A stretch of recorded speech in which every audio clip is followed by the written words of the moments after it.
guys, Assalamualaikum. Hari ni kita ada sebiji 4x4. Mesti korang ingat nak jaga dia mahal dia dah makan kos kan. Jadi kalau korang jaga, pandai jaga minor service je, enjin dia boleh tahan beribu kilometer perjalanan. Okay, jadi untuk kereta ni kita buat minor service. Apa yang kita tukar tak banyak, tapi dia penting untuk prestasi enjin diesel.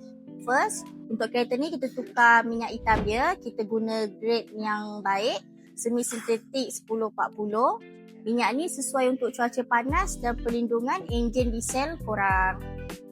Setiap kali korang tukar minyak hitam, korang wajib tukar oil filter sekali. Mesti ramai pemilik 4x4 terlupa dan terlepas pandang. Diesel filter pun wajib tukar tau. Untuk kereta ni kita tukar diesel filter atas dan bawah sekali. Kenapa penting? Kalau diesel filter tersumbat, fuel injector akan rosak dan kos nak baiki tinggi tau. Dah settle semua, barulah kereta rasa ringan dan responsif. So, kalau korang ada kereta 4x4, bolehlah datang servis ke Petronas atau Expert Kota Tinggi atau cawangan AF Autocare Bandar Penawar.